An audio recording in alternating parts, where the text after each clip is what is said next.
Our series Missing and Murdered continues tonight with a question. What would it feel like to be an adult and then you find out you were considered a missing person since you were a baby? That is the real-life story of a woman with ties to South Dakota. First Alert investigator Beth Warden is bringing us the twists and turns in an incredible life story.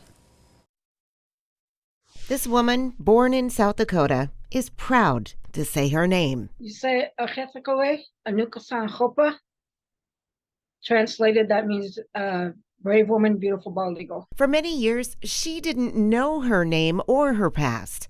Older sister Phyllis remembers the tiny infant who she called Roberta, a half-sister, who disappeared. My dad was working at the law enforcement, and he was living up here. And so his ex-wife was Roberta's mom. Her and my father got into it, and she took the babies and headed out. Phyllis says her dad, a tribal law enforcement officer, searched for his daughter, reporting her missing. He never did find him. Meanwhile, with her mother, Ohitakawe was growing up in a hell of her own. As far back as I can remember, I was locked in an attic and in a very abusive family. Kept away from others. Having a little window to look out, and I remember seeing kids outside and wondering why I can't go play with them.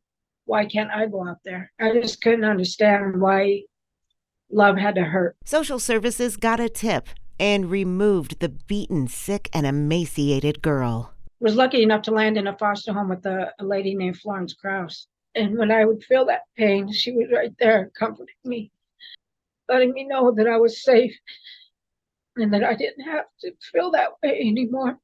Her next step was the Job Corps. I went into welding ironwork because a lot of people told me that I'm a female, you can't do that. So I was like, all right, I'm gonna do it, just because you said I couldn't. And when she wasn't at work, with all the anger I had, I would fight in the streets. And a promoter saw me and got me into boxing and trained with Jeff Mayweather, and then I went from boxing into the MMA cage. So that helped me get a lot of my anger out. her foster mom discovered a family connection. Did some research about me and everything, and she was the one that actually told me that you do have a dad out there, you do have another family, you're Native American. That's when she learned that she was a missing person. I didn't know that I was taken until my sister Phyllis told me. So they told me everything. The fear of rejection melted away as her dad on the phone said, "Please come home." And when I first laid eyes on my dad, I just started crying. I was like, I know that's my dad. I look just like him. How can that not be my dad?